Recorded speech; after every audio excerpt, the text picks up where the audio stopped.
Bonsoir à tous, Monsieur le Président, Monsieur le député, Mesdames et Messieurs les maires, Mesdames, Messieurs les conseillers communautaires, Mesdames, Messieurs, chers amis. Merci infiniment pour votre présence ici ce soir. C'est avec plaisir pour nous, excusez-moi, de vous accueillir dans cette salle Madeleine-Lointier pour l'une de nos ultimes mobilisations avant le dernier tour. Nous sommes également très heureux de compter parmi nous Monsieur Christophe de Valor, président du conseil départemental de l'Orne, et Monsieur Jérôme Nury, député de l'Orne. Merci messieurs pour votre présence ce soir et votre soutien. Sans plus attendre, je vous propose d'accueillir sur scène l'ensemble de notre équipe. Joël Pépin, Michel Cusset qui doit peut-être avec nous ce soir, Nicole Vallière, Jean-Marc Leverrier, Marie Lemaire, Laurent Baudrier,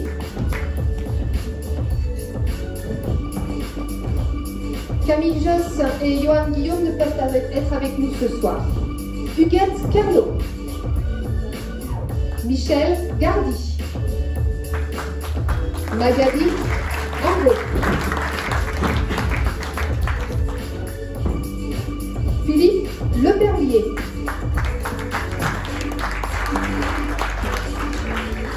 Françoise Franck,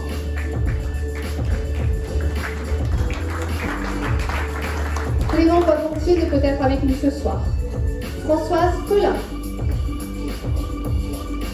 Amar Diaby nous rejoindra puisqu'il est pris pour des obligations professionnelles. Gülten Aydemir.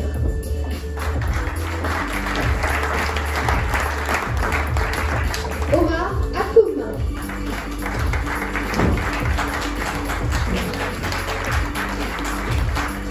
Sylvie Gontier.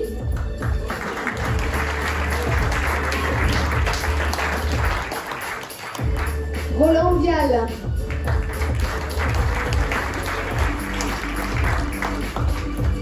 Véronique Loiselet.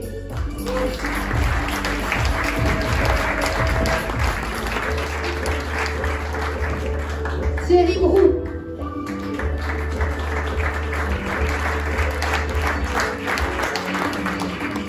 Anne-Marie Morin.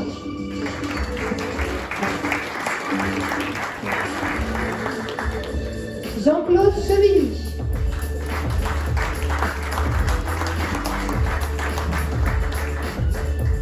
Marie-Noël Lebouleux.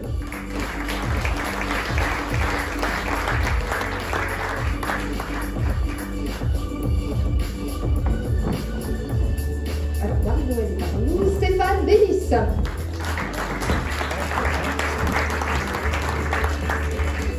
Sybille Manger.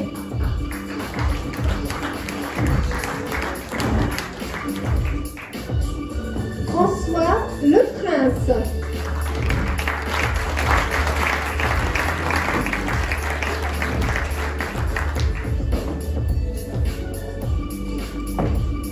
Emmanuel Bergot.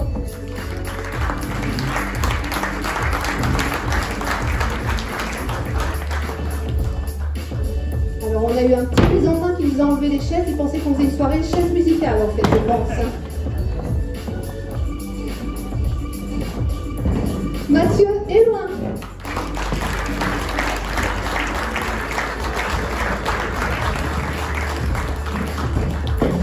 Sylvie Dufour.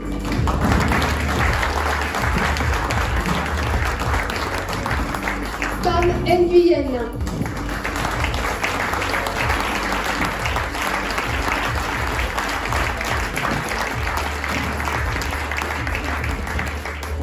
Catherine Havas.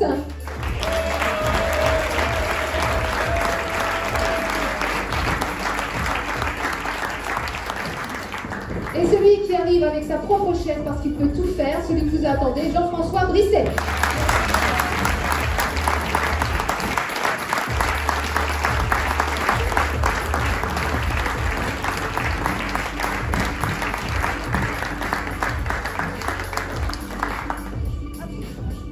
Voici les hommes qui composent notre liste fiers de flair et qui ont décidé de s'engager à votre service et celle de notre cité. Mesdames, Messieurs, encore un grand merci pour votre présence. Je vous demande d'accueillir chaleureusement Monsieur Christophe de Ballor, président du Conseil départemental de l'Orne.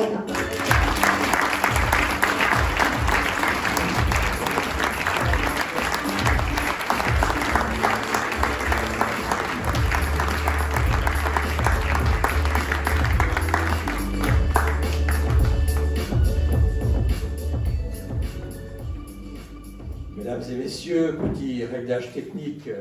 Avant de commencer mon propos, je voudrais bien sûr commencer par saluer mon ami Jérôme Nury, député de l'Orne, bien connu dans cette maison et dans ce département de l'Orne.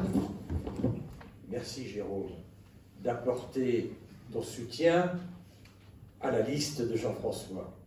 Je voudrais bien sûr saluer également Jean-François, l'ensemble de sa liste qui m'entoure pour l'occasion. Mesdames et messieurs les maires, vous tous, chers amis, qui consacrez une partie de votre soirée à ce beau moment de fin de campagne électorale, de meeting en vue de l'élection du futur maire de Flers, un grand moment que j'ai plaisir à partager avec vous, conscient qu'il s'agit d'un moment important pour la vie de la cité. Bien sûr, notre soirée a été quelque peu perturbée quelques minutes avant notre meeting par le discours du président de la République, et j'ai conscience, en prenant la parole devant vous ce soir, que les propos que nous allons tenir sont un petit peu en décalage avec le sujet de santé publique qui mobilise les Françaises et les Français à un moment clé, bien entendu, à un moment important qui légitimement amène les uns et les autres à se poser des questions sur les moments que nous vivons, l'attitude à tenir face à l'épidémie qui touche le monde entier, et en particulier aujourd'hui l'Europe et notre pays. Le président de la République a cependant assuré, mon cher Jean-François, que les élections auront bien lieu ce week-end, après avoir consulté le président du Sénat et le président de l'Assemblée nationale, et je sais la détermination de Gérard Larcher, que nous recevions il y a encore quelques jours à la Ferté-Massé, pour qu'effectivement ce scrutin, ô combien important pour les Françaises et les Français, ait bien lieu donc ce week-end pour le premier tour. Je crois que le président Larcher a bien fait. Il a bien fait d'insister, d'abord parce qu'il faut que la démocratie s'exprime, il faut que les efforts des candidats trouvent la juste récompense dans les urnes du travail qu'ils ont accompli, et parce que, finalement, en tant que président du département, je suis peut-être bien placé, mieux placé en tout cas que certains autres, pour vous dire combien je ressens en ce moment, dans notre département, la dynamique qui est apportée par les candidats de la droite et du centre, que je défends, que je soutiens, cette dynamique extrêmement porteuse, me semble-t-il, que ce soit aujourd'hui ici à Flers, autour de notre ami, mais aussi en Alençon, où les enjeux sont également considérables, et où notre collègue, conseillère départementale, Sophie Devré, défend les idées qui sont les nôtres, que nous avons en partage, et qu'elle fait avec beaucoup de talent, beaucoup de détermination, et aussi avec beaucoup de courage. J'ai aussi ce soir, ici à Flers, une pensée amicale, affectueuse et un soutien extrêmement fort pour l'ensemble de nos candidats départementaux qui défendent nos idées, celles d'une certaine vision de la France, de notre département, de leur ville. Je pense également à nos amis de la Ferté-Macé, qui sont engagés dans un combat extrêmement fort, à nos amis de l'Aigle et de toutes les autres villes du département, y compris les communes rurales, qui font la beauté et la grandeur de notre département. Voilà, mes chers amis, ce que je voulais en introduction vous dire, en vous faisant partager mon plaisir d'être à vos côtés, tous et toutes, pour soutenir Jean-François Brisset, qui défend les couleurs de notre ville de Flers. Alors c'est vrai, mon cher Jean-François, que nous ne nous connaissons pas forcément beaucoup.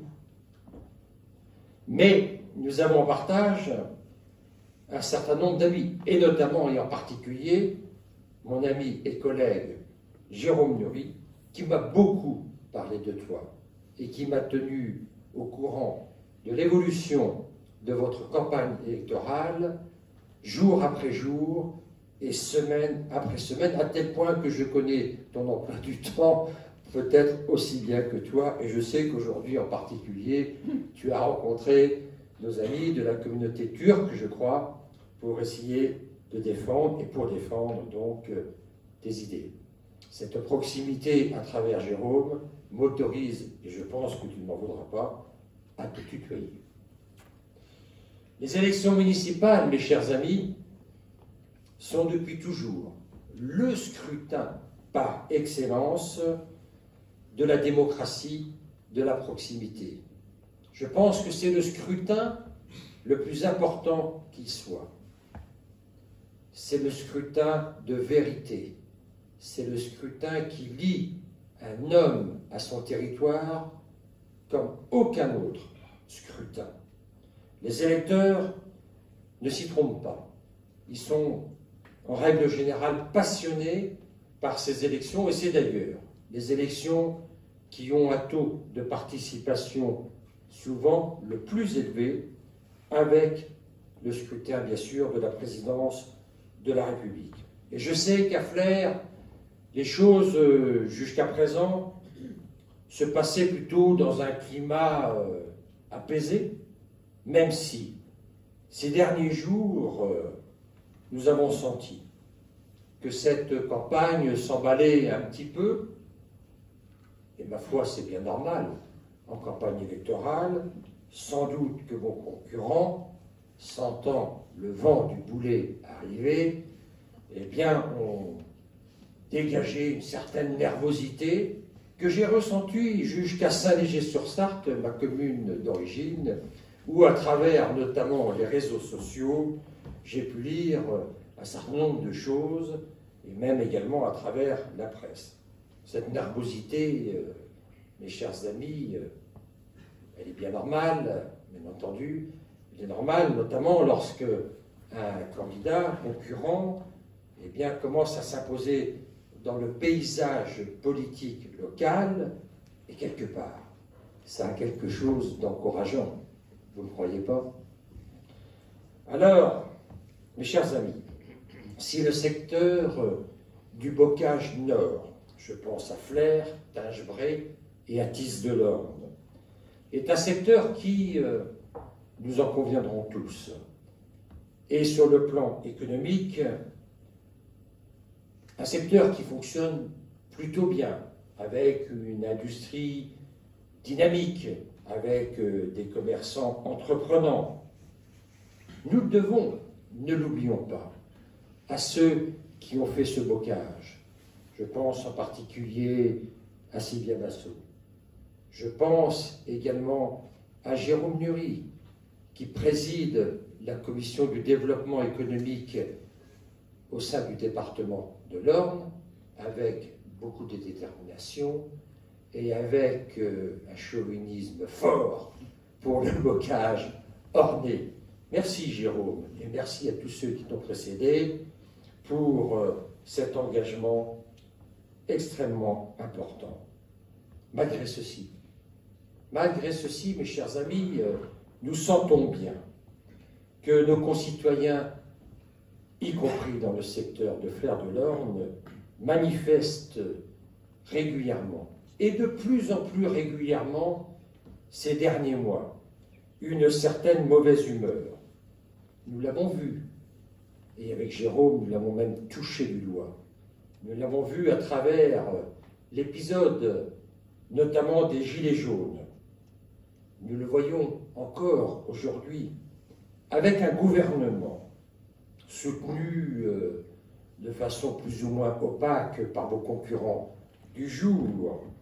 Nous le sentons bien donc aujourd'hui avec un gouvernement qui est aux abois, qui est obligé d'avoir recours au 49.3.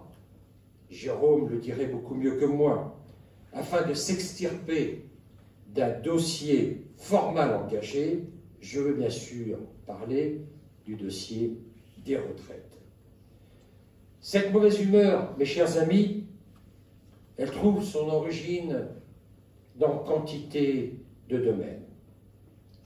Le principal, le premier, les inégalités territoriales. Je vais y revenir. Mais aussi les inégalités en termes de mobilité. J'y reviendrai également. Et enfin, les inégalités en termes d'immobilier ou d'habitat. Nous avons tous d'abord en mémoire ces fameuses inégalités territoriales. Elles s'aggravent, mes chers amis, de jour en jour. L'élite de notre pays a tendance effectivement aujourd'hui à ne voir que par les métropoles. On est mal dans le département de l'Orne, on n'a pas de métropole. Et ainsi, elle abandonne, aux yeux de tout le monde, les villes moyennes. Le gouvernement oublie les villes moyennes. Il les laisse à son propre sort, avec un certain nombre de difficultés à surmonter que vous connaissez, que vous maîtrisez aussi bien que moi. Elle abandonne également le monde rural, avec notamment la suppression d'un certain nombre de services publics. Et ce n'est pas en faisant venir 15 ou 30 fonctionnaires de Bercy pour venir s'installer au vert dans notre département que le gouvernement palliera au nom... Je suis pour rien. Le chasseur, les sangliers. Le nombre de fonctionnaires qui auront disparu de notre département au fil du temps. Je peux vous dire deux mots également des 80 km/h. Ici, à Flers-de-Lorne, si on ne parle pas des 80 km/h, on parle de rien. Tout le monde dans le département est d'accord avec le président du département pour revenir aux 90 km/h. Sauf dans la région de Flers. Devinez pourquoi. Devinez pourquoi. À chaque fois, j'ai un flot de mécontentement qui viennent de ce point du département. On se demande pourquoi, comme s'il fallait protéger l'idole des jeunes des 80 km/h, alors que le milieu rural est le premier à pâtir de cette décision prise à Paris, imposée sur le territoire national et en particulier dans les départements ruraux comme le nôtre. Alors que paradoxalement, 57% de nos concitoyens rêvent de se mettre au vert, mais encore faut-il, mes chers amis, qu'ils puissent bénéficier d'un certain nombre de services publics et également d'une certaine mobilité. C'est pourquoi, au niveau du département, avec mes collègues, nous avons décidé de prendre les choses à bras-le-corps. Nous avons décidé de nous mettre aux côtés des collectivités qui veulent entreprendre pour remettre en place une certaine dynamique. Je pense en particulier au développement de la fibre optique à l'habitant. Là encore, avec votre conseiller départemental, député de l'Orne, Jérôme Nury, afin d'amener auprès de chaque habitant de l'ensemble de notre département la fibre optique, afin qu'il soit à égalité avec justement les grandes métropoles et pouvoir ainsi bénéficier du développement numérique. Avec, mes chers amis, le développement également de la 2 fois 2 voies, la départementale 922, si je ne me trompe, 924, excusez-moi, mise en 2 fois 2 voies en partenariat étroit avec le Conseil régional de Normandie, alors que je vous rappelle que sous l'ancien mandat, tous les projets de développement routier avaient été arrêtés, passés par perte et profit, plutôt par perte d'ailleurs que par profit, hein. Avec Hervé Morin, président de la région, nous avons remis en place, en route, ce développement de la route départementale 924 afin de la rendre en 2 fois 2 voies entre Argentan et Flers. C'est un projet colossal à l'échelle du département. Nous en sommes fiers, nous l'assumons et nous sommes contents et heureux ainsi de permettre aux Ornaises et aux Ornais de ce secteur du département d'avoir un accès à l'autoroute ainsi facilité. Avec aussi, mes chers amis, le développement de la médecine salariale au bénéfice des Ornaises. Vous savez que dans le département, et ce secteur du département de Flers n'échappe pas à la règle, nous perdons en moyenne 15 médecins généralistes par an. Le déficit médical s'accentue. Le département propose aujourd'hui de développer et d'amener sur le territoire ornais des médecins salariés pour pallier à l'absence de médecins généralistes dans notre département. Bref, mes chers amis, une politique globale d'aménagement du territoire à votre service pour vous accompagner dans le développement de vos politiques locales afin de faire en sorte que notre département rayonne au-delà de ces situations actuelles. Il faut également, mes chers amis, vous parler des inégalités concernant la mobilité sociale. Aujourd'hui, seuls 8% des cadres ont des parents employés ou ouvriers non qualifiés et notre système éducatif est en panne. C'est pour ça, là encore, que le département s'engage à Flers de l'Orne pour vous, pour proposer à nos enfants des collèges de qualité.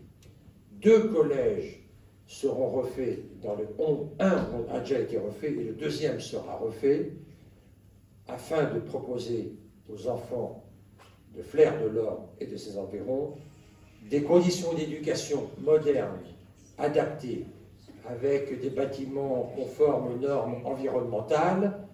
Un premier budget de 8 millions d'euros sur la rénovation du premier collège est engagé. Un 2e budget de 14 millions d'euros sera mobilisé sur le 2e collège de Flers de l'Orne. Vous voyez, mes chers amis, le département est à vos côtés. Il souhaite également vous accompagner dans le cadre de votre prochain mandat, afin de dynamiser le centre-ville, en créant une politique qui permette de relancer l'immobilier, afin de vous accompagner sur une politique dynamique à l'endroit des commerçants qui souffrent ici, comme dans d'autres villes, comme Alençon, pour leur permettre un développement harmonieux. Nous savons également vos attentes en matière de sécurité. Et lorsqu'on parle de sécurité à Flers, on sait qu'on s'attaque à un sujet compliqué. En matière de solidarité, en matière de santé, je vous l'ai déjà dit, de propreté de la ville, une ville plus verte, une ville où il fait bon vivre, en y baissant effectivement la fiscalité. Le conseil départemental, mes chers amis, est imprégné d'un certain nombre de valeurs. Je vous propose que, dans quelques jours, nous les partagions avec Jean-François, avec l'ensemble de cette belle équipe que je découvre ce soir, à la tête de la ville de Flers, pour devenir fiers de Flers. Merci de votre attention.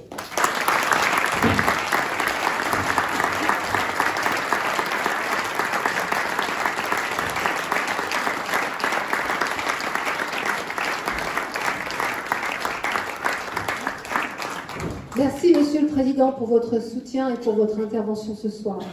Mais sans plus attendre, je vous demande d'accueillir désormais Monsieur Jérôme Nury, député de la 3e circonscription de l'Orne.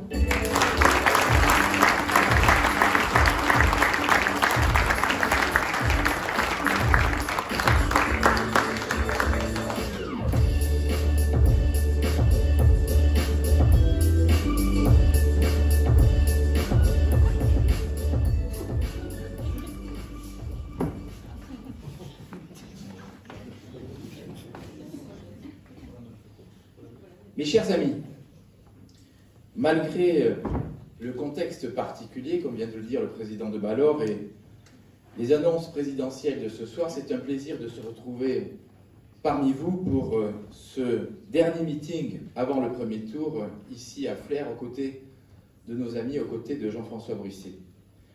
Une élection municipale, c'est toujours un moment particulier. Un moment qui permet à nos concitoyens de débattre, d'échanger, de dialoguer sur des sujets locaux, sur des enjeux qui concernent leur quotidien.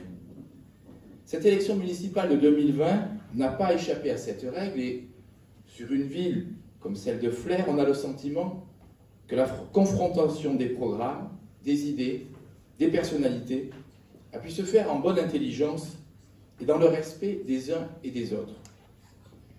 Veillons ensemble à ce que cette fin de campagne, malgré la fatigue et la pression, reste dans cette approche et que les esprits ne s'échauffent pas, notamment sur les réseaux sociaux propices à tout et n'importe quoi. Oui, ici à Flers, cette campagne a été instructive pour les Flériennes et les Flériens. Et votre présence ce soir prouve combien l'attente est grande de la part de la population d'avoir une alternative crédible à la majorité en place depuis 30 ans. La présence amicale de Christophe de Balor, président du conseil départemental, démontre aussi que Flers occupe une place prépondérante dans l'Orne. C'est aujourd'hui le principal poumon économique du département, avec son territoire environnant, le bocage. Nous devons donc veiller collégialement, notamment au niveau des collectivités locales, à faire progresser cette ville et son agglomération, comme vient de nous le dire le président de Balor. Merci, cher Christophe, d'être à nos côtés ce soir, pour nous apporter ta vision de l'Orne, ton dynamisme, mais aussi nous insuffler cette vision que tu as de ce département, positive, mais également cette vision collégiale que tu as de l'action publique. Mais aussi pour apporter ton soutien à notre ami Jean-François et à toute cette belle équipe. Je lisais d'ailleurs ce matin dans Ouest France, non sans un certain amusement, les propos tenus sur le conseil départemental par les concurrents de Jean-François. Il est quand même toujours cocasse de lire des critiques acerbes sur le fonctionnement de notre collectivité départementale par ceux qui sont les premiers à la solliciter, qui sont les premiers à demander son intervention, qui sont les premiers à se réjouir de son action ou à se l'accaparer, qui sont les premiers à voter les dépenses, mais sans voter les recettes.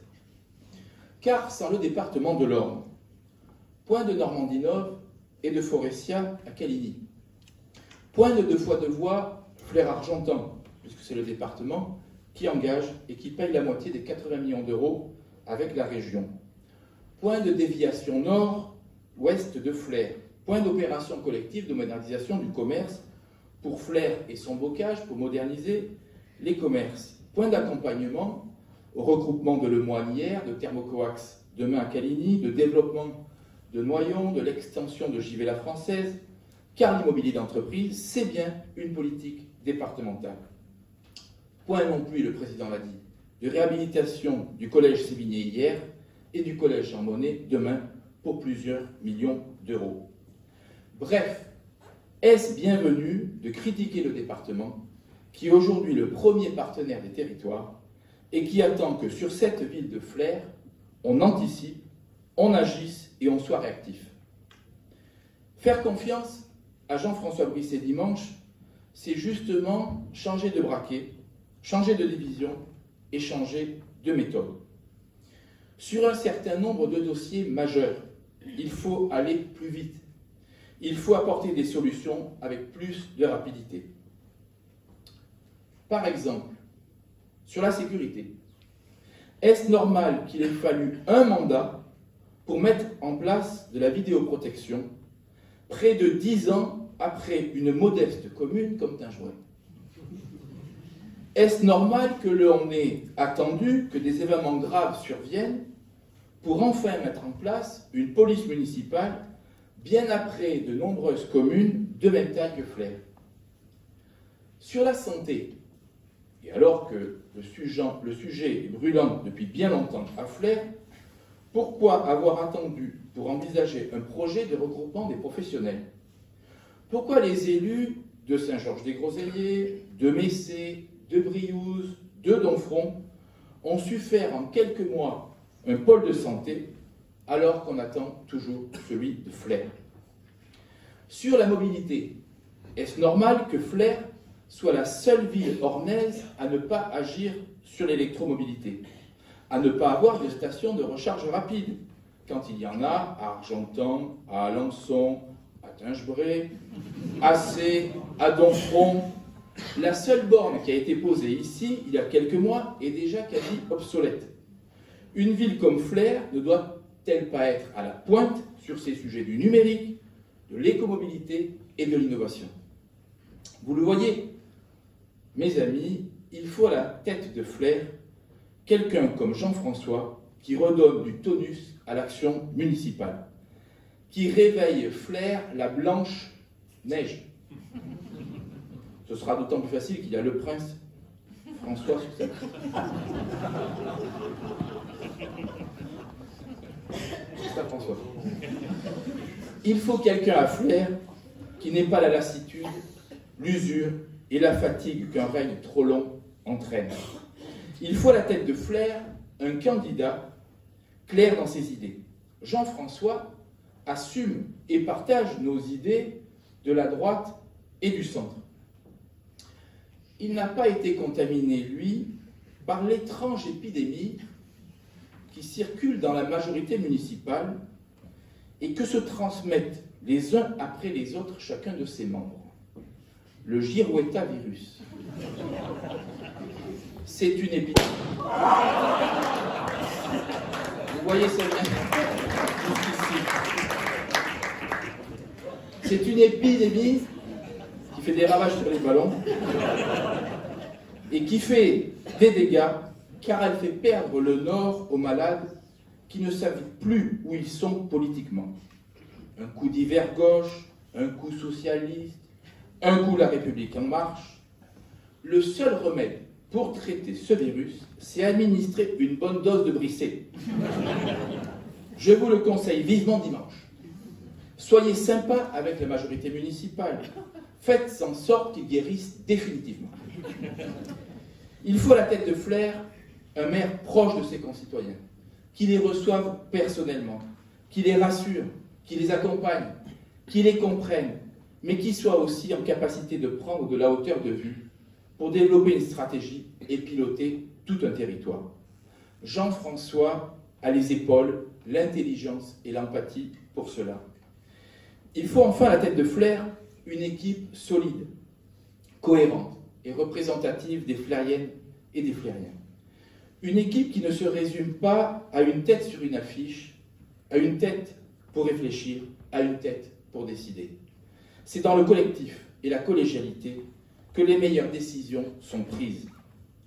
Chers amis de Flers, vous avez l'histoire de votre ville entre vos mains dimanche.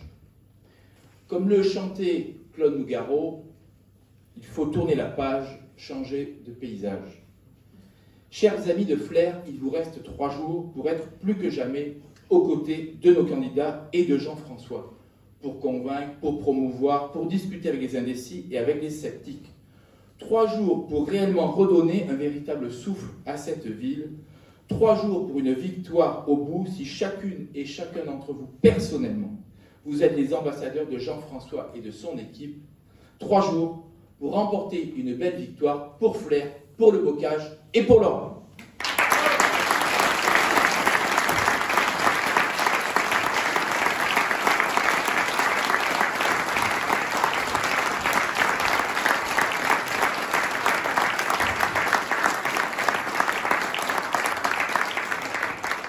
Merci, monsieur le député, cher Jérôme, pour ces mots, pour votre soutien et surtout votre enthousiasme. Je vous demande maintenant d'accueillir très très chaleureusement notre futur maire, monsieur Jean-François Brisset.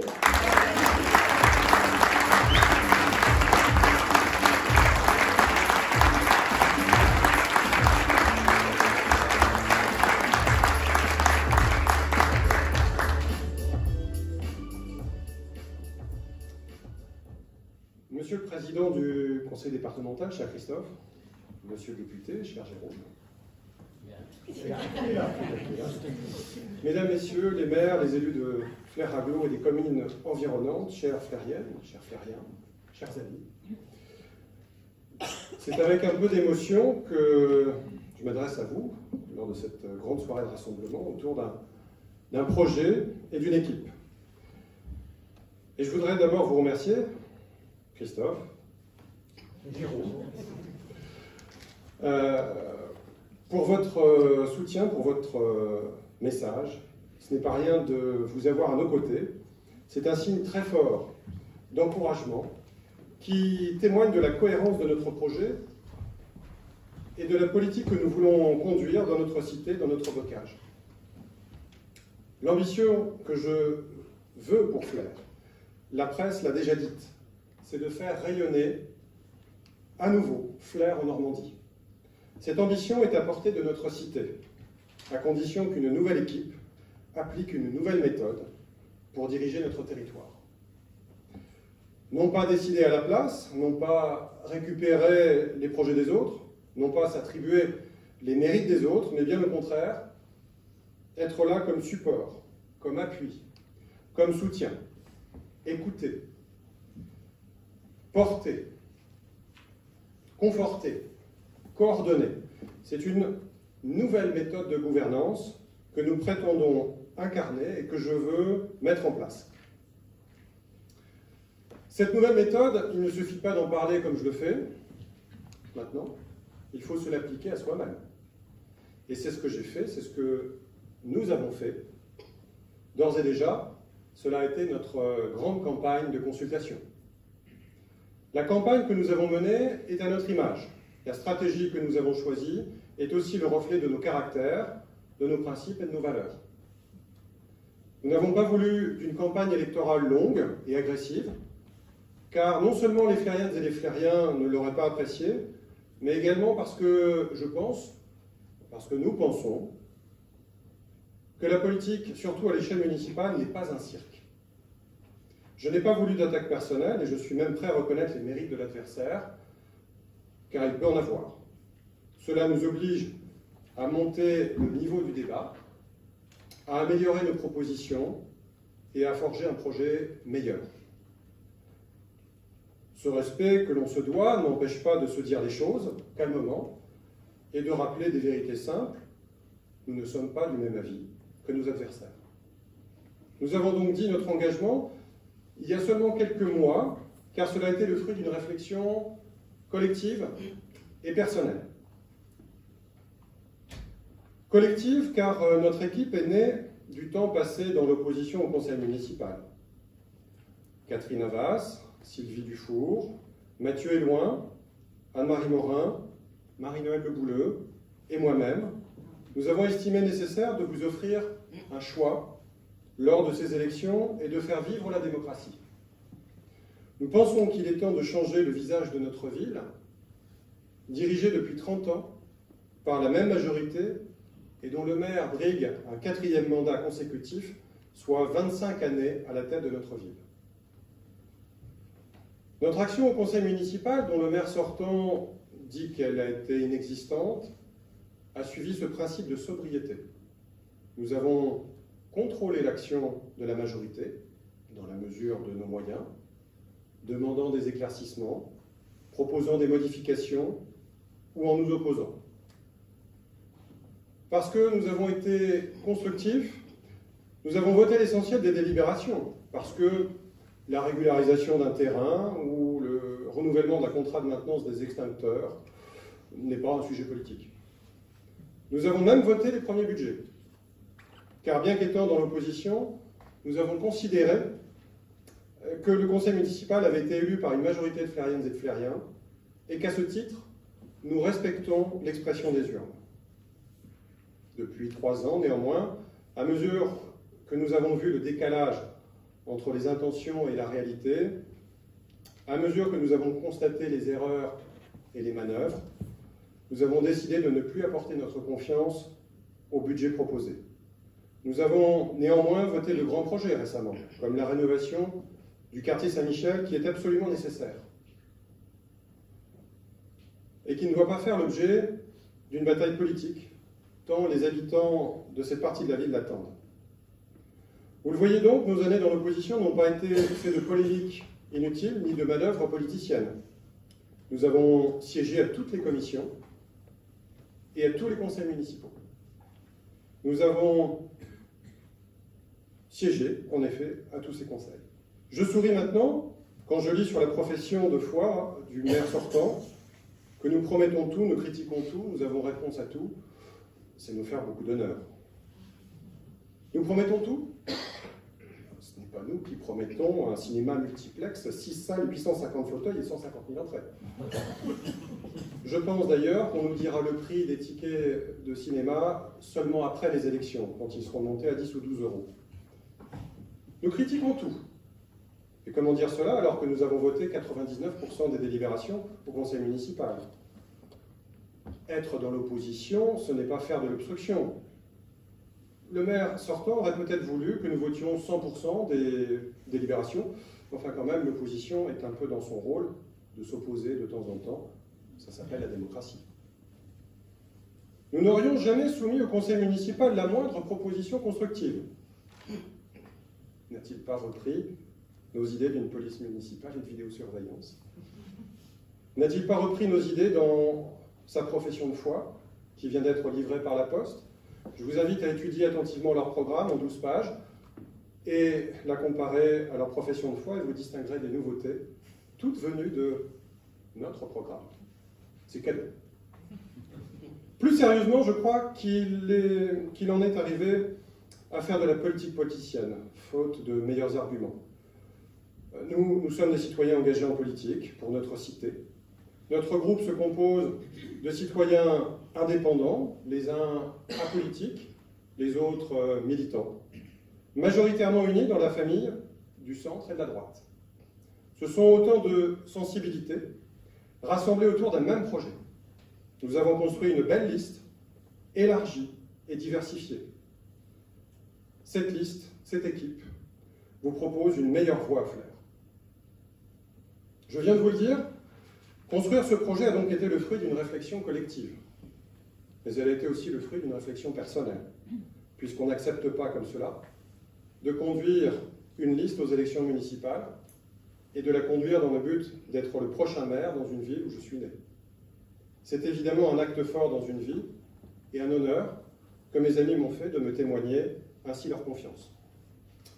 Je mesure bien la charge qui m'attend et qui ne m'effraie pas, justement, grâce à cette équipe dont je viens de vous parler. Je sais que je vais pouvoir m'appuyer sur chacun de ses membres, dont les différentes sensibilités, les différentes compétences, apporteront une réponse à chaque question qui se posera.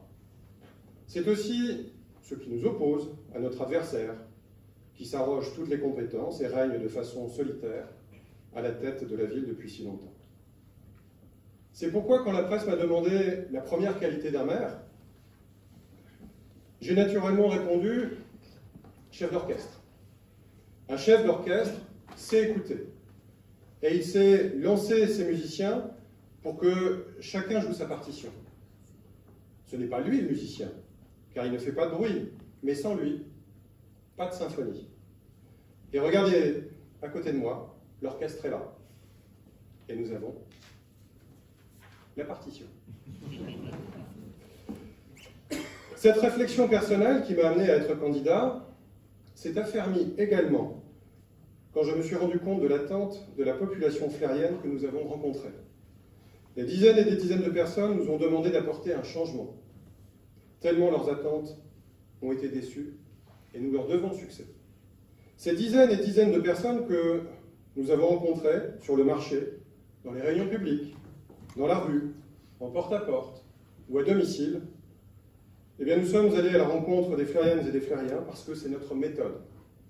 Consulter, écouter, construire ensemble. Depuis janvier, nous avons mené une période de consultation afin que vous aussi, vous puissiez agir, apporter vos idées, vos envies et partager nos valeurs. Cette méthode, nous la poursuivrons à l'avenir car un maire se doit d'être accessible. S'il ne peut tout faire, s'il n'a pas la solution à tout, il se doit d'écouter et de recevoir. Le maire est le premier élu des citoyens, le premier élu de la République, celui qui est à portée d'engueulade, comme l'on dit, mais celui aussi en qui on croit et en qui on donne sa confiance. Cette méthode, cette consultation, nous a amené à définir 7 défis prioritaires que la ville devra relever dès demain. Vivre en sécurité, se soigner à Flers, aimer Flers, faire vivre Flers, grandir à Flers, habiter à Flers et partager Flers. Je n'en développerai que quelques-uns. Pour beaucoup, venir habiter à Flers rimerait avec crainte et insécurité. Cette réputation colle à notre ville depuis bien longtemps. Alors bien sûr, il faut faire la part des choses entre l'insécurité réelle et le sentiment d'insécurité. Mais il n'empêche qu'à Flers, la sécurité est au cœur de bon nombre de conversations. C'est l'enjeu premier de ces élections. Le premier défi du prochain maire et de ses équipes sera de rétablir un climat de confiance et de paix. La presse locale a fait souvent écho de cambriolages, d'incendies. Chacun a été témoin ou a entendu parler d'incivilités plus ou moins graves. Celle-ci concerne tous les quartiers, du centre-ville à la périphérie. Et les habitants du quartier Saint-Michel en sont particulièrement fatigués. Le maire, quel qu'il soit, doit davantage témoigner de sa détermination à lutter contre la délinquance, à ne laisser impuni aucun délit, même les plus petits. Je crois en effet que le maire doit être le premier soutien des forces de l'ordre et des services d'urgence, dont le travail est de plus en plus difficile et dont les interventions sont parfois de plus en plus dangereuses. Nous avons tous le même souhait, vivre dans une ville apaisée, et vous aussi, je suis sûr que vous ne voudriez plus entendre Fleurs blanche. Dans un autre domaine, il n'y a plus que 8 médecins généralistes en centre-ville, en ville du moins, et leur moyenne d'âge tourne autour de 60 ans. D'ici quelques années, une partie de ces cabinets auront fermé s'ils n'ont pas trouvé de remplaçants. L'exercice de la médecine est en train de changer, spécialement avec l'arrivée de jeunes médecins qui ne veulent plus se lancer en libéral et travaillent pour beaucoup à temps partiel. Et notre ville a tardé à s'en apercevoir et à réagir. En outre, le problème de la médecine de ville est aussi relié à l'hôpital, où les internes doivent effectuer leur stage. Hélas, l'hôpital de Flers peine lui aussi à recruter de nouveaux médecins, et faute de maîtres de stage, les internes y sont rares. C'est ce cercle vicieux qui a fait fermer la clinique et qui pourrait menacer aujourd'hui certains services de l'hôpital. Le recrutement de nouveaux médecins de ville ou hospitaliers, généralistes ou spécialistes, doit donc être une priorité de la prochaine municipalité qui devra faire preuve d'originalité et d'efficacité.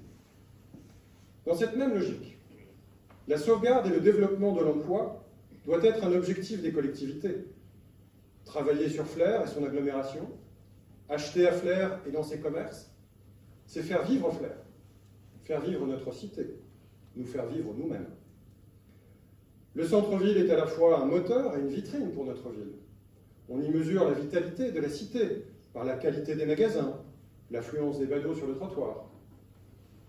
Mais vous l'avez remarqué, depuis quelques années, le samedi après-midi, la rue du 6 juin n'est plus si remplie de monde, à la différence des parkings des zones commerciales.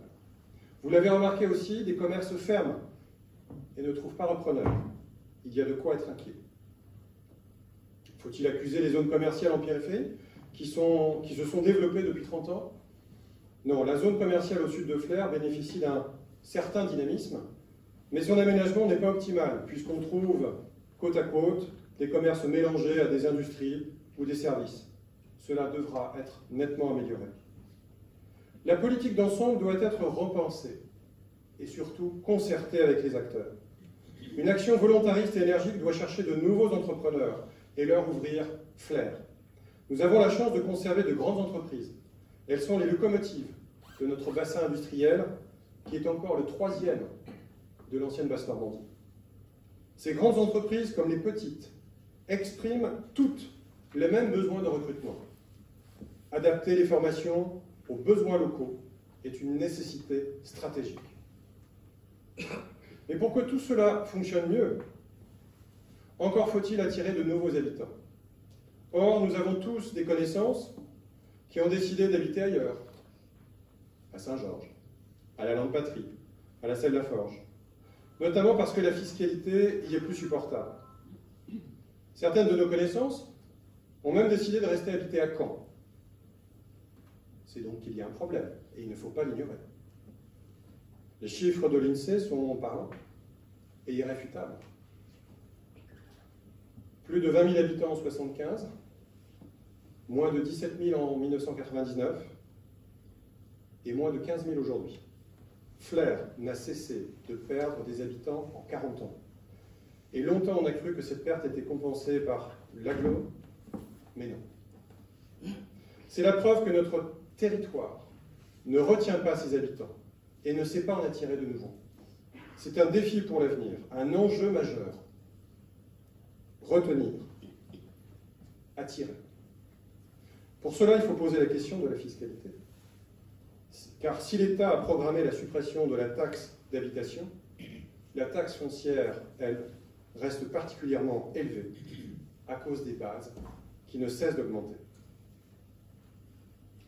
Tout ce que je vous ai détaillé ici tourne autour d'un thème unique, d'une même nécessité, d'un même mot que je n'ai pas encore dit.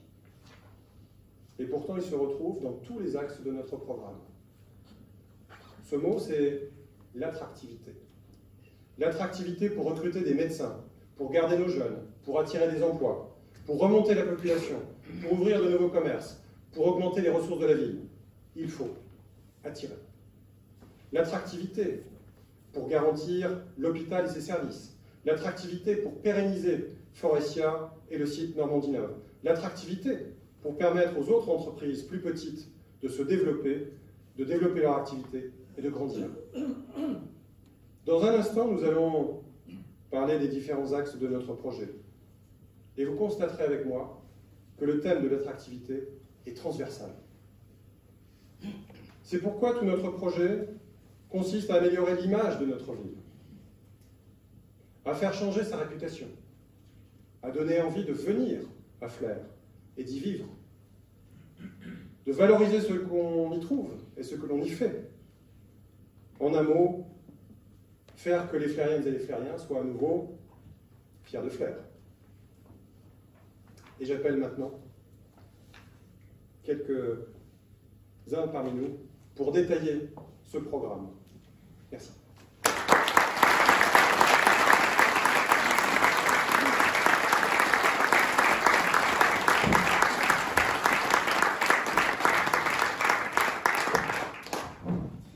Bonsoir.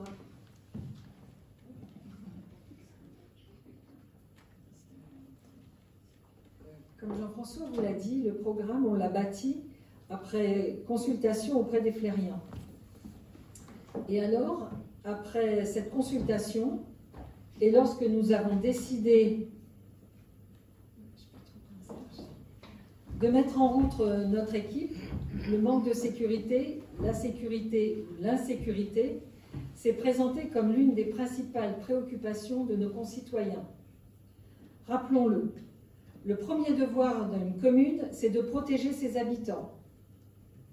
Le rôle d'un maire, c'est d'assurer la tranquillité du voisinage. Vivre serein est un droit pour chacun. On ne peut apprécier son cadre de vie que si l'on s'y sent en sécurité. La sécurité est donc le premier défi du prochain maire. Il est urgent de rétablir à Flers un climat de sécurité et d'apaisement. Car si nous nous félicitons que la majorité se soit rangée derrière notre programme, notre projet d'équiper Flers de caméras, il s'agirait désormais d'en faire un bon usage.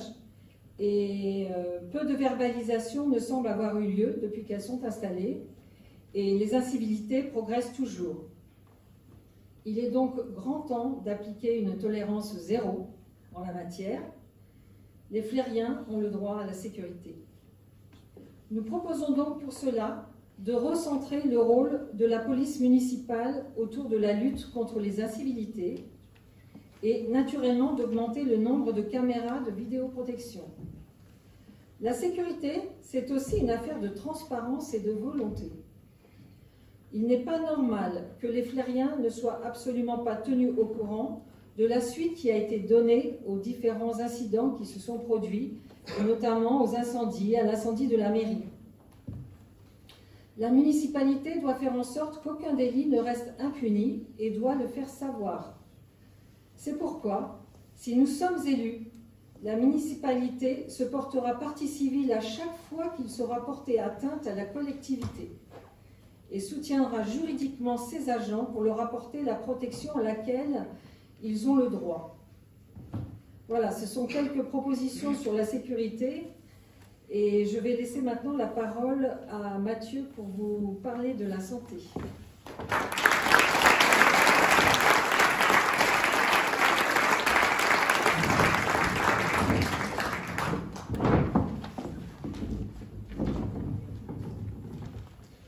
L'exercice de la médecine est en train de changer, spécialement avec l'arrivée de jeunes médecins qui souhaitent travailler en groupe plutôt que seuls. De plus, bon nombre de médecins généralistes vont atteindre l'âge de la retraite très prochainement et la municipalité actuelle a tardé à s'en apercevoir et à réagir. L'offre de soins à Flers est donc dangereusement déclinante. Nous devons attirer de nouveaux médecins à Flers et il est urgent de soutenir l'hôpital public. Notre population se soucie du devenir de leur santé à Flers. De nombreux patients sont sans médecin traitant. Pour remédier à ce manque, nous ouvrirons enfin le pôle de santé libéral et ambulatoire, le PSLA, dans les locaux de la clinique Saint-Dominique, racheté par la collectivité récemment. Celui-ci offrira aux jeunes médecins un lieu où généralistes, spécialistes et professions paramédicales pourront œuvrer ensemble. Il ne s'agit pas seulement que de déplacer les médecins actuellement en ville dans ce PSLA, solution proposée par la municipalité sortante, ce qui n'apporterait pas de solution à la crise de la santé. Il s'agit bien d'augmenter l'offre de santé et donc d'avoir de nouveaux médecins. Pour cela, des médecins seront salariés et nous leur adjoindrons des assistants en médecine générale et des infirmiers en pratique avancée. Cette offre sera de nature à soulager les urgences de l'hôpital, à qui nous garantirons, ainsi qu'à son personnel, un soutien efficace et une gestion plus concertée. Nous solliciterons l'Agence régionale de santé, l'ARS, afin d'accéder à une zone d'intervention prioritaire. Cela permettra d'attirer plus facilement les jeunes médecins, comme c'est le cas ailleurs dans l'Orne. Au sein de notre projet, la solidarité a un rôle essentiel. Notre ville doit se soucier de la qualité de vie de nos aînés. Nous déploierons une politique d'ensemble à leur égard. Nous labelliserons Flers, ville amie des aînés, ce qui nous engagera à prendre en compte l'expérience des habitants âgés pour améliorer leur qualité de vie au quotidien. Nous créerons un guichet unique à destination des seniors afin de les accompagner dans leur démarche.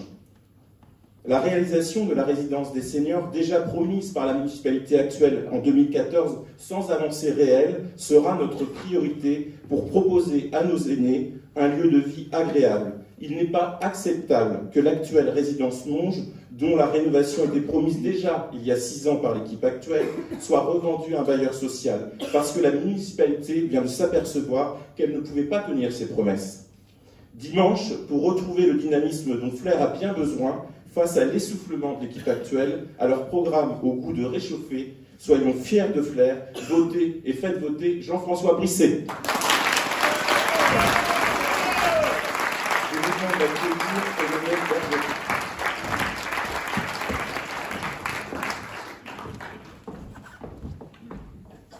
Bonsoir à tous. L'attractivité est la condition indispensable à la vitalité économique et commerciale de notre ville. C'est un constat partagé par nous tous ici. Beaucoup d'entre vous se souviennent certainement de Flers, il y a 20 ou 30 ans. Cité vivante, dynamique, avec ses commerces, ses marchés, ses cafés, en un mot dans l'air du temps. Le temps a passé, Flers s'est endormi. Alors réveillons-la. Notre priorité est aujourd'hui d'être fiers de Flers et donc de redynamiser notre ville. Aussi, nous avons construit notre programme autour de 2 axes majeurs. Mener tout d'abord une politique volontariste et ambitieuse pour faire vivre et se développer le commerce à Flers, et son centre-ville. Conforter enfin notre tissu industriel en lui assurant un système de formation adapté, porteur de nombreux emplois. Nos propositions sont réalistes, efficaces et en accord avec le ressenti des Flériens. Nous souhaitons ainsi et tout d'abord faire en sorte de ramener du flux en centre-ville et redonner l'envie aux Flériens, aux Flériennes de revenir au cœur de notre cité. Rendons donc son accès simple. Nous avons entendu nos concitoyens se plaindre des parcs-mètres à l'utilisation compliquée. C'est pourquoi nous proposons de rendre le stationnement gratuit en centre-ville avec la mise en place de zones bleues et l'installation de stationnement minutes. Parce qu'une ville attractive est une ville vivante, nous proposons également de revitaliser et redynamiser les marchés de centre-ville, d'accélérer la reprise des friches commerciales. Modernisons l'approche commerciale, soyons enfin dans l'air du temps. Soyons combatifs, connectés, opportunistes. Nous proposons pour cela la création d'un poste d'influenceur commercial, qui saura nous épauler et valoriser nos commerçants actuels et qui saura trouver et guider nos commerçants futurs. Nous avons également entendu les dirigeants des entreprises du bassin industriel de Flers et Condé en Normandie qui nous ont interpellés sur la thématique du développement économique du territoire. Intégrer des entreprises au sein d'un territoire dynamique, mettre en place des échanges, construire une harmonie entreprise-territoire sont au cœur de nos préoccupations. Nous verrons donc à terminer la commercialisation du site industriel Normandie Nov 1 et nous poursuivrons l'aménagement des nouveaux 25 hectares de Normandie Nov 2. Nous développerons aussi, en partenariat avec les entreprises, des clubs parrains afin d'accompagner nos jeunes dans leur insertion professionnelle et soutenir les organismes de formation dans leurs projets afin de répondre aux besoins de recrutement de nos entreprises. Nous avons de belles entreprises dans le bocage.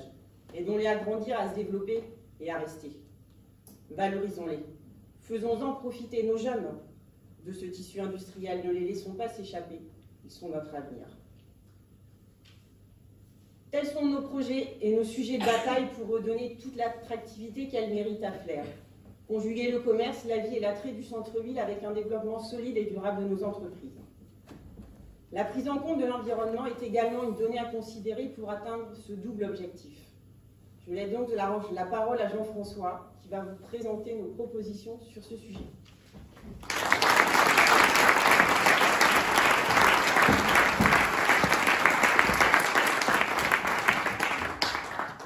Encore moi, et puis c'est pas fini. Flers-la-Verte n'est pas un simple jeu de mots. Ce n'est pas une simple allusion au néfaste Flers-la-Blanche qui nous fait honte. Flers-la-Verte, c'est un défi, c'est un programme, c'est une ambition. Et c'est une nouvelle manière de voir et d'agir qui doit faire système. Nous formons une nouvelle génération d'élus et de responsables politiques. Et pour nous, l'écologie, l'environnement, le patrimoine naturel, ce n'est pas la propriété d'un parti. Conserver notre patrimoine naturel, qu'il s'agisse des bois, des chemins ou du bocage en général, n'est pas une coquetterie passagère, ce n'est pas du greenwashing comme nos adversaires veulent le faire croire, et vu ce qu'ils ont fait jusque-là, ils n'ont guère de leçons à nous donner. Vous serez tous d'accord pour dire avec moi que la piste cyclable a vraiment, c'est vraiment une réalisation unique. Récemment, à l'échelle de l'agglo, une politique de classement des haies a été mise en place avec des aides à la replantation. C'est un début. Mais rien n'a été prévu pour accompagner une filière de chauffage au bois dont l'organisation est la seule façon de pérenniser les haies de notre bocage. Il n'est pourtant pas compliqué à comprendre que sur ce point, la préservation des haies ne peut se faire que par leur utilité économique. Les haies sont un trésor d'énergie et nous ne nous en servons pas. Leur exploitation garantit leur existence et garantit ainsi la biodiversité du vivant qui s'y développe, le maintien des sols et le paysage de notre bocage. Le respect et la valorisation de l'environnement sont des moteurs économiques, des leviers d'activité, des sources d'emploi non délocalisables, des possibilités d'insertion sociale dont il ne faut plus se priver. Enfin, je reviens à Flers-la-Verte, c'est une démarche qui s'inscrit dans un tout. C'est l'image de notre ville que nous voulons changer. Flers a besoin d'une image enfin positive et attrayante pour que notre population se sente bien ici, pour attirer de nouvelles familles, pour attirer de nouveaux emplois. La donne environnementale est essentielle. Faisons parler de nous par ces nouvelles décisions et faisons oublier le passé. Faisons parler de Flers-la-Verte et faisons oublier Flers-la-Blanche. Car Flers-la-Verte, cela peut être, si vous le voulez, une meilleure gestion des déchets en installant des composteurs collectifs. Cela peut être une prise en compte des emballages, des produits quand un appel d'offres est lancé par une collectivité. Cela peut être aussi la prise en compte de la proximité des entreprises et des matériaux choisis pour limiter le bilan carbone. Et c'est une manière astucieuse de privilégier l'emploi local. Flers-la-Verte, c'est aussi la volonté de lutter contre le réchauffement climatique, en végétalisant les espaces urbains existants, des cours d'école au centre-ville, en prévoyant la plantation systématique de chaque nouvel aménagement urbain. Nous expérimenterons l'usage de chevaux territoriaux pour les espaces verts en centre-ville. Ce n'est pas un gadget. Il y a là un symbole dans le département du cheval qu'est l'Orne. Il y a là également une image de nouveauté pour la communication de la ville et une aventure humaine pour les agents de la ville qui en auront l'usage. Alors que ce n'est pas fait suffisamment, nous voulons assurer la qualité des repas servis dans les cantines et appliquer l'objectif de 50% d'approvisionnement en produits bio ou locaux prévu par la loi Egalim. Enfin, nous voulons créer des espaces d'expérimentation agricole sur la zone des pâteraires comme du maraîchage, zone qui, sans une mobilisation citoyenne, aurait pu finir sous le bitume comme le sont toutes les entrées de ville, formatées et bétonnées. Cette vision des zones commerciales aux entrées de ville est périmée. Elle date du XXe siècle. Ainsi, aujourd'hui, on juge plutôt du dynamisme d'une ville par sa capacité à prendre en compte l'environnement, à valoriser ses ressources naturelles, à faire fonctionner les circuits courts, à le faire, à le dire, réellement. Sur un autre plan, la citoyenneté est un aspect majeur d'une ville qui se porte bien. La citoyenneté s'incarne quotidiennement dans la politesse, ou toutes les marques de civilité que chacun peut adresser aux autres. Elle permet ce que certains appellent le vivre ensemble et que j'appelle, moi plutôt, faire société. Pour permettre cette cohésion sociale, un équilibre entre les droits et les devoirs de chacun est indispensable. Avant d'attendre quelque chose de la collectivité, il faut plutôt réfléchir à ce qu'on peut lui apporter. C'est cela, la démocratie participative. Et elle peut s'avérer très intéressante à mettre en œuvre. Je pense au budget participatif que nous voulons expérimenter afin que les citoyens flériens aient une prise directe sur certaines décisions. Dans le même ordre d'idées, nous créerons un conseil municipal des jeunes pour développer l'esprit de citoyenneté et d'initiative. C'est à cet âge que se développe le goût des responsabilités et de l'engagement. Dans le même ordre d'idées, nous voulons faciliter les formations au BAFA et au secourisme.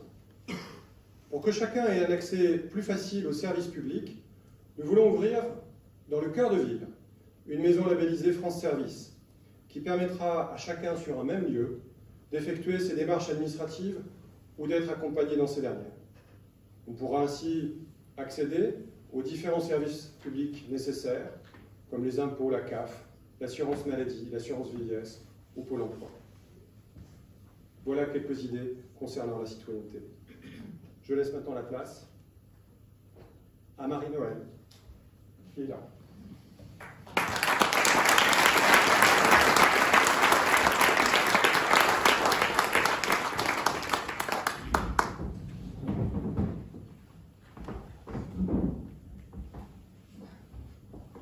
La propreté. Le constat est unanime, la ville n'est pas propre. Même si ces dernières semaines, chacun a pu voir s'activer les services concernés. Serait-ce un hasard du calendrier? Poubelles, détritus, mégots, déjections canines polluent les trottoirs en permanence. Mais quelle image positive peut-on donner de notre cité? Peut-on parler d'attractivité dans ces conditions? Nous proposons d'unir notre volonté et nos efforts pour changer ce regrettable bilan avec quelques solutions de bon sens. C'est un défi, certes, et nous le relèverons. En commençant par une meilleure organisation de la collecte des déchets, adaptée en fonction du type d'habitat. Conteneurs enterrés pour le collectif et bacs individuels pour les particuliers. Il est indispensable aussi d'améliorer l'information sur ces collectes et nous le ferons, en lien avec le CIRTOM, par la diffusion d'un mémotrie indiquant les jours et heures de passage et de rattrapage lorsqu'il y a des fériés. Ce mémotrie sera distribué régulièrement, en même temps que le magazine de la ville, et rappellera les méthodes de tri. Il faut également davantage de poubelles publiques associées à des collecteurs de mégots qui seront recyclés, sachant qu'il faut 15 ans pour qu'un mégot se dégrade et qu'il polluera 500 litres d'eau. C'est une mesure à prendre d'urgence aussi, toujours dans le souci de préserver l'environnement. Le ramassage des encombrants sera rétabli, 1 jour par mois, sur réservation. Un véhicule sera affecté à cette opération. C'est un service à la population qui n'aurait jamais dû disparaître. Nous proposerons également le broyage à domicile des déchets verts, toujours sur réservation, aux personnes qui n'ont pas la possibilité de se déplacer. Avec les quartiers, nous organiserons des opérations « Mon quartier brille » afin de mobiliser les citoyens pour que Flers devienne une ville propre. Et enfin, nous appliquerons le principe « Je salis, je paye ». Parlons mobilité. Parce qu'une ville moderne et respectueuse de l'environnement doit savoir se réinventer, diversifions la mobilité. Nous procéderons à une révision en profondeur du plan de circulation. Certes, on en parle depuis de nombreuses années, mais malgré plusieurs études, fort coûteuses au demeurant, et de grandes annonces avant chaque scrutin, rien n'a été fait. Nous mettrons en œuvre un plan vélo, avec la création de plusieurs pistes cyclables en ville. La seule, l'unique existence est bien isolée et si peu utilisée. N'est-ce pas surprenant d'ailleurs de voir des panneaux aux entrées de ville indiquant « territoire de vélo ». Nous créerons des zones de stationnement dédiées, ainsi qu'une aide à l'acquisition de vélos à assistance électrique. Nous développerons également le service d'autopartage de voitures électriques. Dans le souci d'améliorer la mobilité des personnes, notamment celles en situation de handicap, et d'assurer une meilleure sécurité des deux roues, il sera mis en place un plan pluriannuel d'entretien de la voirie et des trottoirs. Enfin, un effort tout particulier sera porté à la défense de la desserte ferroviaire. Nous travaillerons en concertation avec la SNCF et les collectivités compétentes pour conserver les 5 arrêts quotidiens dans les deux sens et faire en sorte que la gare soit ouverte lors du passage de ces trains, afin notamment de garantir la vente des billets au guichet, mais également de ne pas laisser les usagers, entre guillemets, attendre dehors par tous les temps, alors que les locaux devraient leur permettre de pouvoir s'abriter. Après ce chapitre sur la mobilité, je laisserai tout naturellement la parole à Sylvie Dufour pour évoquer l'enfance, l'école et l'éducation.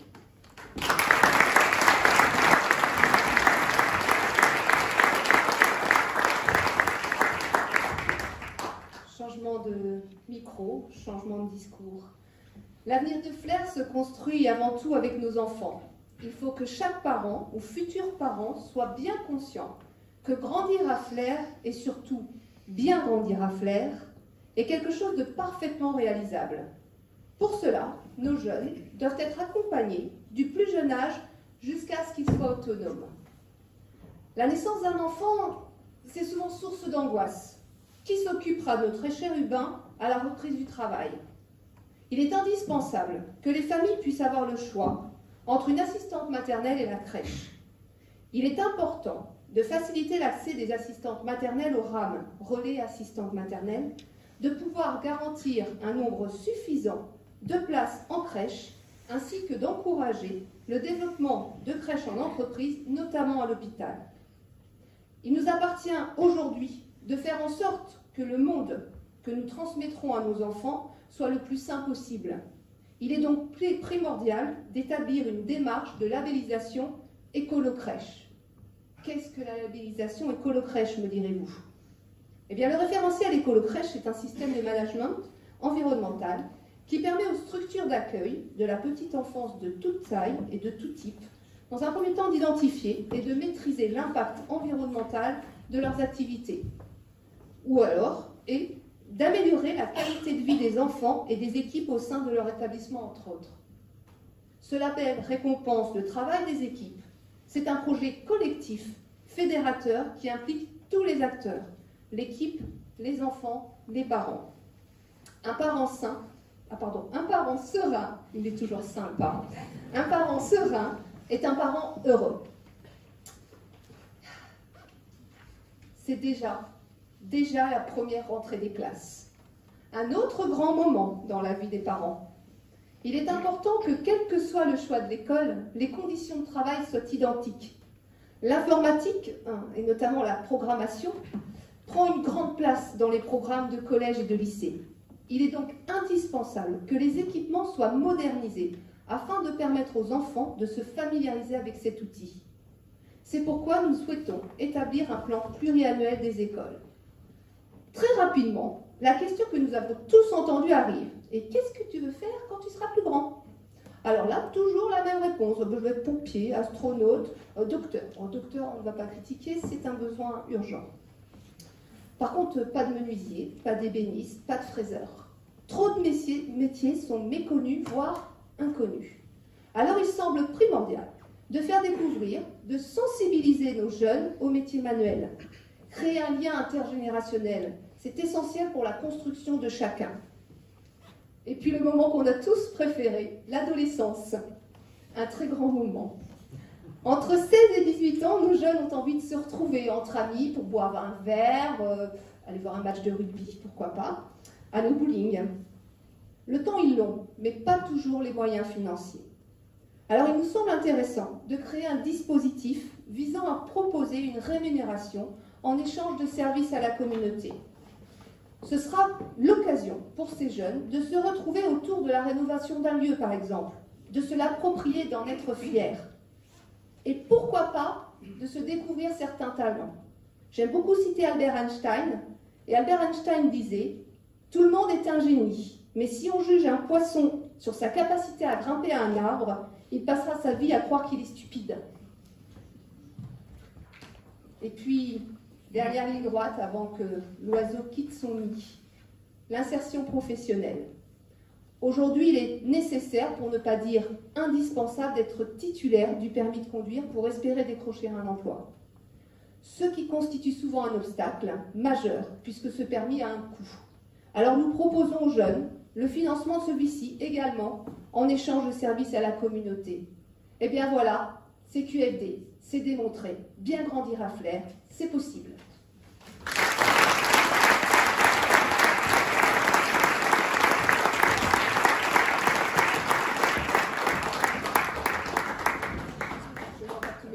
Je vous demande d'accueillir Anne-Marie.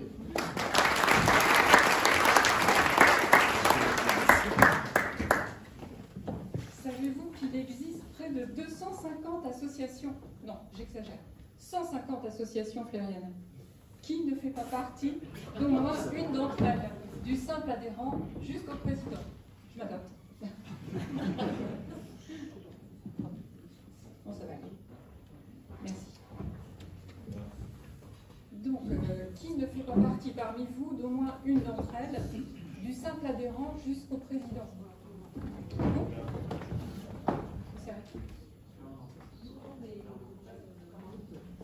Bon, je recommence. Oui, effectivement, on n'entendait pas grand-chose. Je pense, oui. Alors, savez-vous qu'il existe près de 150 associations flériennes? Qui ne fait pas partie parmi nous d'au moins une d'entre elles, du simple adhérent jusqu'au président?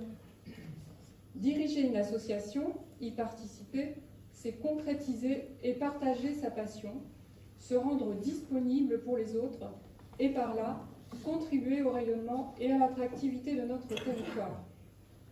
Au cours de cette campagne électorale, nous avons rencontré de nombreux responsables. Que souhaitent-ils? Au-delà des points techniques et matériels, la demande transversale concerne une meilleure coordination entre structures par secteur d'activité, afin de partager certains équipements et afin de monter des projets communs.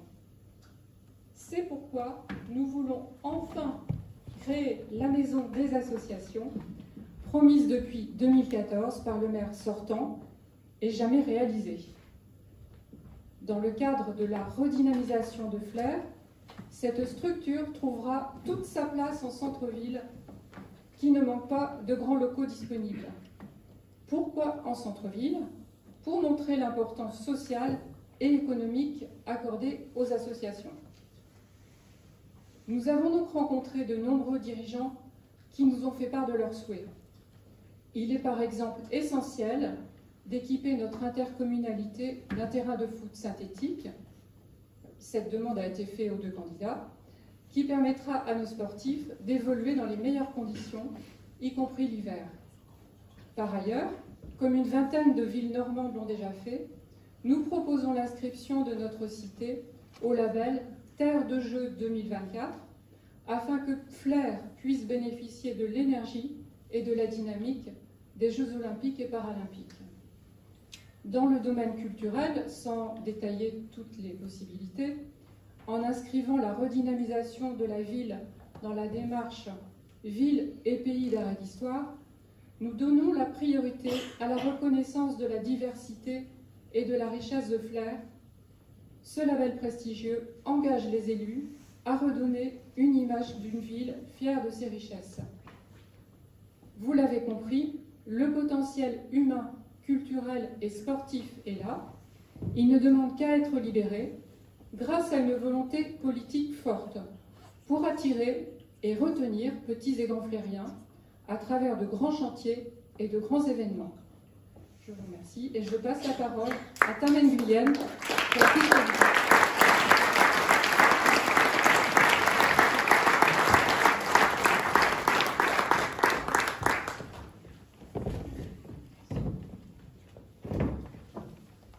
Bonsoir à tous, Monsieur le Président, Monsieur le Député, Mesdames, Messieurs, chers amis. À mon tour de m'adresser à vous ce soir pour revenir sur les grandes orientations du projet de renouveau que nous portons pour la ville de Flers. Après la sécurité, la santé, les solidarités, l'économie, la propreté, les mobilités, l'éducation, la culture et la citoyenneté, parlons désormais de logement. La question du logement est une question qui emporte de nombreux enjeux et qui soulève de nombreuses problématiques. Les acteurs concernés sont nombreux, territoriaux ou nationaux, publics ou privés, les temporalités relativement longues et les investissements financiers à consentir sont importants. En cela, la question du logement incarne une véritable politique publique qui s'étend sur l'ensemble du territoire national et dont les acteurs locaux doivent prendre toute leur part. À Flers, l'offre de logement n'est pas satisfaisante. Elle manque de diversité et ne permet pas d'attirer de nouveaux habitants. Notre rôle, une fois élu, sera donc de repenser la politique de l'habitat flérien, dans son ensemble, et ainsi lui apporter la cohérence qui lui fait cruellement défaut aujourd'hui. Cette politique d'ensemble que nous voulons mettre en place nous permettra de gérer de manière équilibrée, d'un côté, la rénovation des logements existants, et de l'autre, la construction de nouveaux biens. Sur la rénovation, les chantiers sont nombreux. Nous devons d'abord faire le nécessaire pour prolonger l'opération programmée d'amélioration de l'habitat, la fameuse OPA-RU, pour poursuivre la dynamique de rénovation engagée en cœur de ville.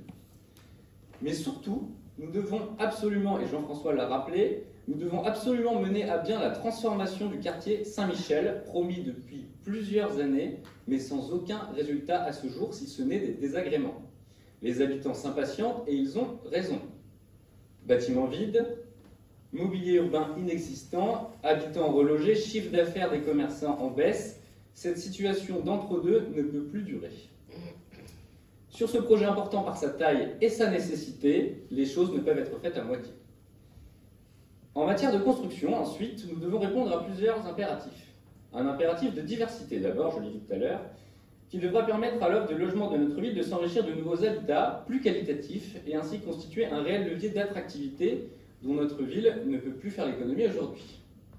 Un impératif écologique ensuite, afin que ce nouvel habitat puisse être respectueux des dernières normes environnementales, voire être encore plus efficient que ces dernières.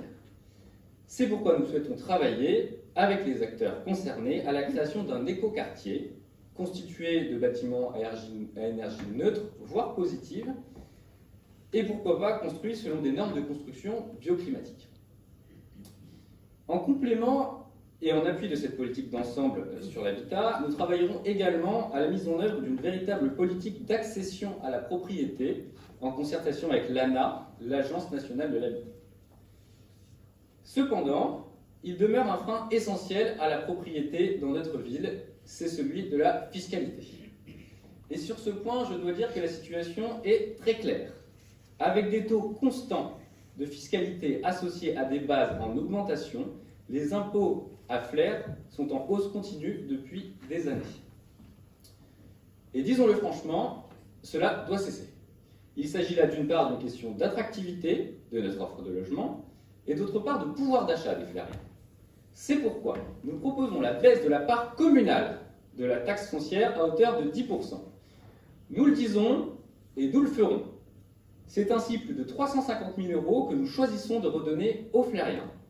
Voilà la seule et unique vérité de cette proposition que vous pouvez également lire dans la presse de ce jour. Le reste n'est qu'invention et réécriture de notre programme. Je le dis donc devant vous, nous assumons pleinement le courage politique de cette mesure. Oui, nous dégagerons les marges de manœuvre financières qui permettra à notre budget de fonctionnement de se passer d'une partie de ses recettes fiscales. Oui, nous assumons que les dépenses d'investissement financées hier par les excédents du budget de fonctionnement seront demain soit mieux maîtrisées, soit financées par d'autres biais tels que des subventions que nous appliquerons à obtenir projet par projet. Nous devons fournir ces efforts pour redonner du pouvoir d'achat aux Flériens. C'est là une autre forme d'investissement. Alors je vous le dis à nouveau, car la pédagogie c'est aussi la répétition, nous baisserons les impôts, nous le disons et nous le ferons. Il s'agit là d'un choix politique assumé que nous voulons comme un signal fort après des années d'augmentation d'impôts. Cette dynamique pesante va cesser dès demain. Il est temps d'inscrire la modération de la fiscalité locale comme une exigence et une priorité de la gestion financière de notre ville. Je vous remercie.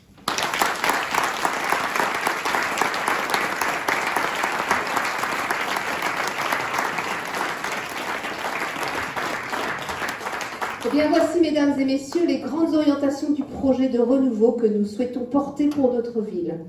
Et pour conclure cette soirée, je vous prie d'accueillir de nouveau Monsieur Jean-François Brisset.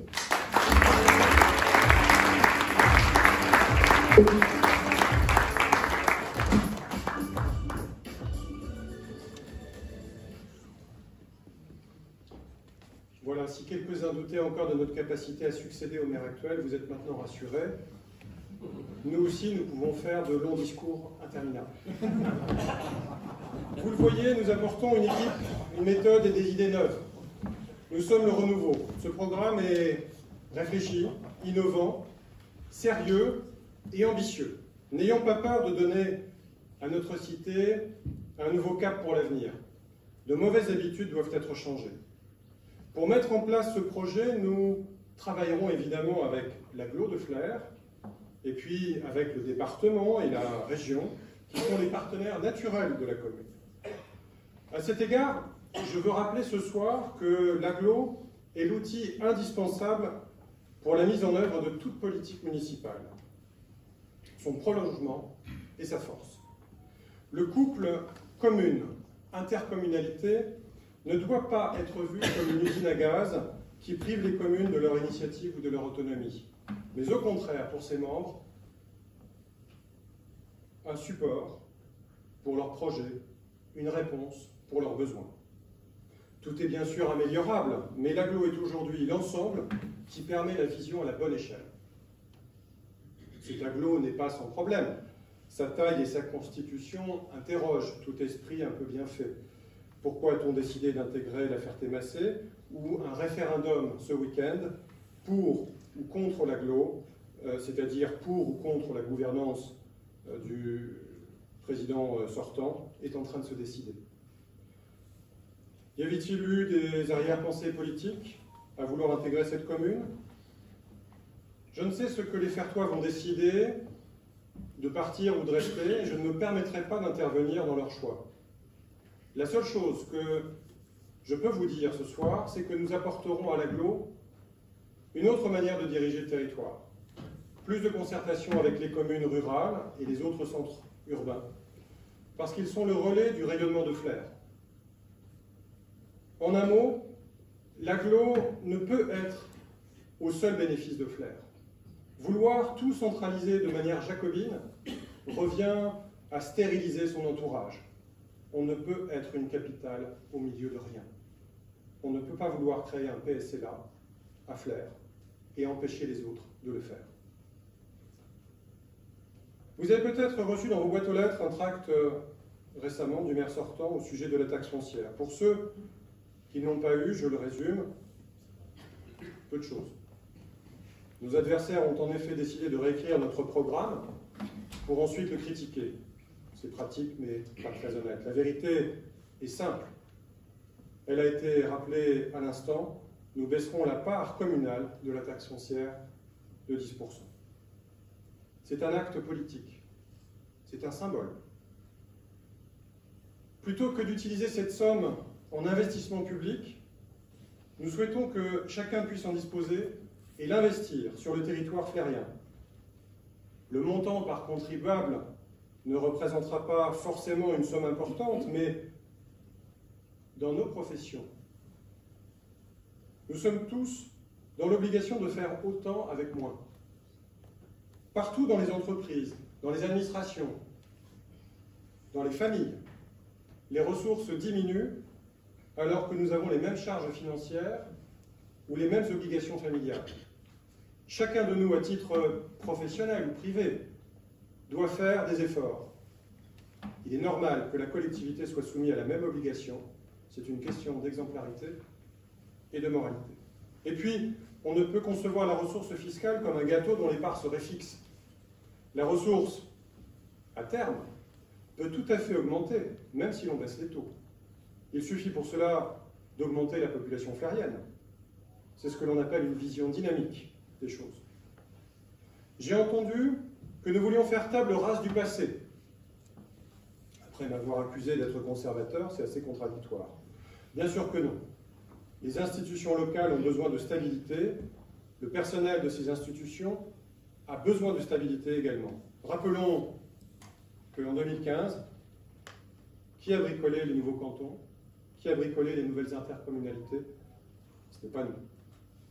Je lis dans le dernier tract que nos concurrents font circuler que le débat démocratique n'a pas eu lieu. C'est faux. Ce débat, nous l'avons eu avec les Flériens, car nous n'avons pas pu l'avoir pendant les 6 années du mandat écoulé. Ce n'est pas maintenant qu'il faut le demander. Je lis dans ce dernier tract que nous les aurions plagiés. S'ils retrouvent dans notre programme leurs idées, de quoi se plaignent-ils? Ils peuvent voter pour nous. Soyons sérieux, faites la comparaison entre les deux documents et vous verrez bien lequel est l'original, la couleur ou le noir et blanc. Notre seul argument serait le changement. Mais vouloir remplacer une équipe qui est là depuis 18 ans n'est pas illégitime. C'est un argument qui, en tout cas, est repris par tous les Flériens que nous avons rencontrés. Et puis notre adversaire avait lui-même soutenu un président dont le slogan était « Changement, c'est maintenant ». Enfin, le maire de Flers sortant, président actuel de l'Agglo, a passé son temps à nous faire un procès en incompétence, si jamais nous étions élus, disant que seul lui était capable de diriger mairie et intercommunalité. Je voudrais dénoncer cet argument qui est de la plus mauvaise foi, et en plus un aveu de faiblesse. Mauvaise foi car s'il se croit supérieur à tous, il devrait méditer cette phrase de Clémenceau qui disait qu'en politique on succède à des imbéciles et qu'on est remplacé par des incapables. Mauvaise foi car se dire indispensable, c'est aussi être méprisant pour les services de la mairie et de l'Agglo, dont le rôle est précisément d'apporter la technicité dont ont besoin les élus pour décider et appliquer leurs projets. C'est d'ailleurs leur travail que de permettre à chaque élection la possibilité d'un changement de la majorité et donc de faire vivre la démocratie. Se dire indispensable, enfin, c'est un aveu de faiblesse, car ce serait la preuve que sa construction n'est qu'un château de cartes qui ne peut résister à son départ. Or, il partira un jour, tout mandat se termine, il faut un jour laisser la place. Qui de plus compétent pour s'occuper des entreprises que des personnes venant du monde de l'entreprise? Qui de plus compétent pour s'occuper des écoles que des personnes du monde enseignant? Qui de plus compétent pour s'occuper de la santé que des personnes du secteur médical? Dois-je continuer? Nous n'avons de leçon de compétence à recevoir de personne, et les Flériens ne doivent pas se sentir intimidés. Riche et divers, parfois étonnant et audacieux, notre programme est donc un projet à mettre en place au fur et à mesure de notre prochain mandat avec des valeurs essentielles. Remettre de l'humain là où il n'y a que du béton et de la vie au lieu du vide. Redonner de la simplicité, de l'efficacité, de la confiance et de la dignité. Ce programme, à notre sens, permettra que chacun et tous, nous puissions être à nouveau fiers de Flers. Chers amis, je vous remercie pour votre attention et dimanche, soyez et votez fiers de Flers.